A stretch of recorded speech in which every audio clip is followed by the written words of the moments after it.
Merci, monsieur le député. La parole est à madame Clotilde Walter pour le groupe SRC pour 5 minutes.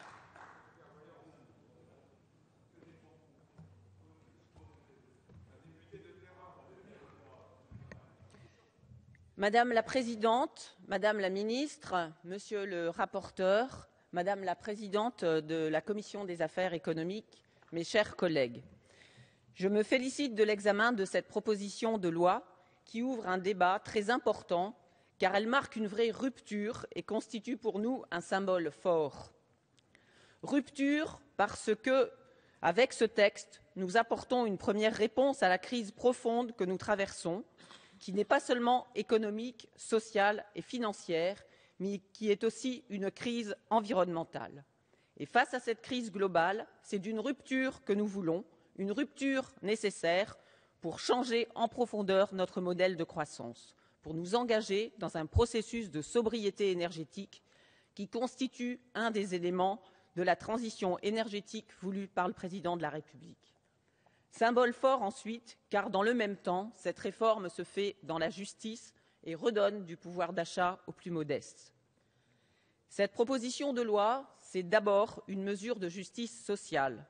Il s'agit en effet de faire reculer la précarité énergétique. Il est urgent en effet d'agir pour enrayer ce phénomène qui touche aujourd'hui de plus en plus les ménages les plus modestes. Ce sont eux qui sont les premières victimes de l'augmentation du prix de l'énergie qui pèse sur leur pouvoir d'achat. Et ce sont encore eux qui vivent dans les 4 millions de logements les plus consommateurs qu'on appelle les passoires thermiques. Ils sont contraints, en raison de l'état de leur logement, de dépenser plus qu'ils ne devraient.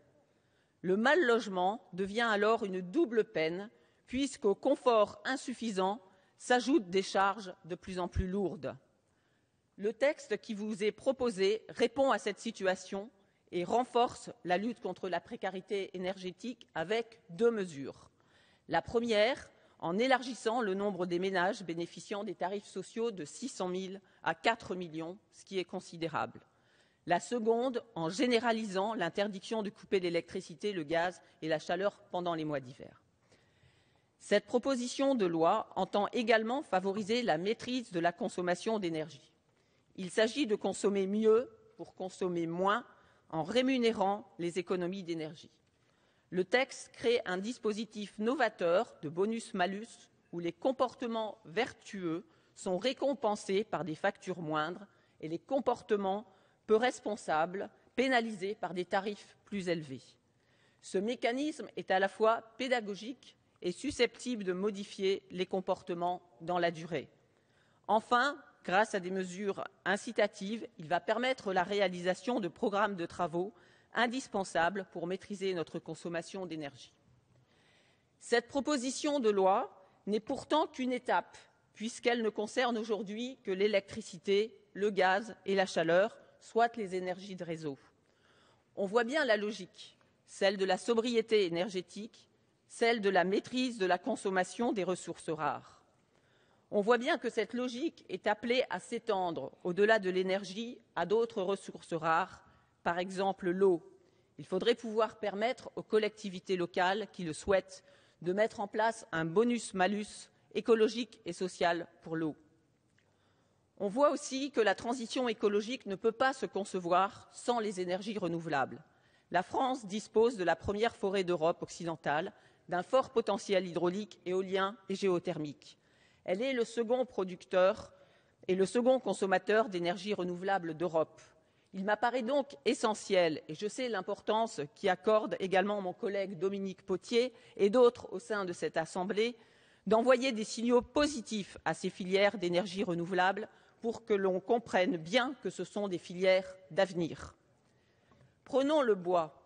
De nombreux ménages modestes se chauffent au bois. Je me félicite que la mise en place de la nouvelle tarification pour les énergies de réseau soit complémentaire de l'utilisation d'autres sources d'énergie. Ceux de nos concitoyens qui utilisent des énergies renouvelables font un effort pour la planète, puisqu'ils produisent eux-mêmes une partie de leur énergie. Cette production, qui ne sera pas prise en compte dans les calculs, constitue donc un bonus. Et par conséquent, ces ménages auront intérêt à continuer dans cette voie, et c'est ce que nous voulons. Il n'en reste pas moins que l'économie d'énergie est l'énergie la plus renouvelable, le processus le plus vertueux, et à ce titre, elle doit être pour nous prioritaire. Le texte que nous examinons aujourd'hui est le premier d'une série, et il en annonce d'autres. C'est un signal lancé à nos concitoyens pour les inciter à des comportements plus sobres et plus responsables, à des actions individuelles pour une grande avancée collective. La loi sur la transition énergétique en 2013, la réforme de la fiscalité et la mobilisation de la Banque publique d'investissement sur la conversion écologique de notre système économique compléteront progressivement le processus engagé aujourd'hui. Je vous remercie. Merci Madame la députée.